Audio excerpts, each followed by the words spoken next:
আসসালামু আলাইকুম। Doctor Kamal hair and skin centre থেকে মোহাম্মদ শাকিল হোসেন বলছি।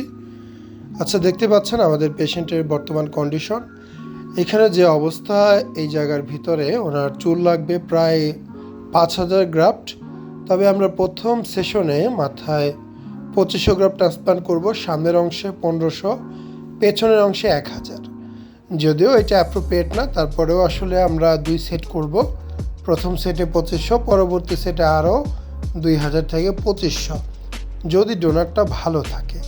সো আপনারা যারা হেয়ার ট্রান্সপ্লান্ট করতে চান, এই বিষয়ে জানতে চান, হোয়াটসঅ্যাপে মাথার ছবি পাঠাবেন, বিস্তারিত প্রশ্ন করবেন, আমরা উত্তর দেওয়ার চেষ্টা করব। এই ভিডিওতে অপারেশনের পূর্বে এবং পরবর্তী অবস্থা দেখানো হয়েছে।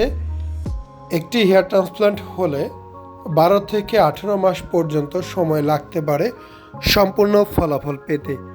অবশ্যই আপনাদের এই সময়গুলো ধৈর্য সহকারে নিতে হবে।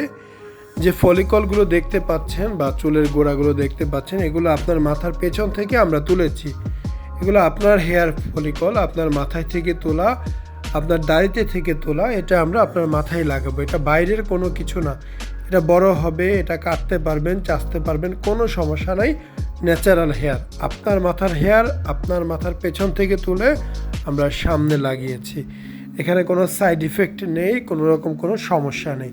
হ্যাঁ, অনেকের ক্ষেত্রে সার্জারির পরে একটু চোখ, মুখ, কপাল ফুলে যেতে পারে, সেটা কয়েকদিনের মধ্যে ঠিক হয়ে যায়। অনেকের ক্ষেত্রে যেখানে চুল লাগানো হয় সেখানে 2-1টা ফোড়ার মতো হতে পারে।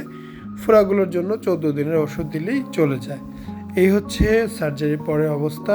ইউটিউব কমিউনিটি গাইডলাইনের জন্য এগুলো সাদা কালো করে দেওয়া হলো।